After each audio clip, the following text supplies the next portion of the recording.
In this video, I'll show you how to use Otter AI with Google Meet in 2026. First, sign into your Otter AI account. If you don't have an account yet, create one and complete the setup process. Next, when prompted by Otter AI, install the Otter AI Chrome extension. Click Add to Chrome and follow the steps to install it in your browser. After that, sign into your Google account and open Google Meet. You can either create a new meeting or join an existing one. Now, once you're inside the meeting, click the Otter AI extension icon in your browser. The extension should detect the Google Meet session automatically. Next, follow any prompts that Otter AI displays.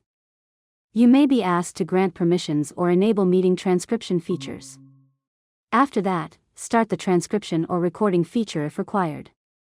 Otter AI will begin capturing the conversation and generating a live transcript of the meeting. Now, continue with your meeting as usual while Otter AI records and transcribes the discussion in the background. Once the meeting is finished, return to your Otter AI dashboard.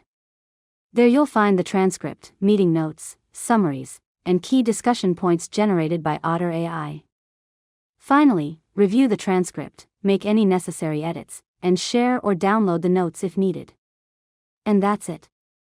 You've successfully learned how to use Otter AI with Google Meet in 2026. If you found this tutorial helpful, make sure to subscribe to Learn Mode Lab for more tutorials.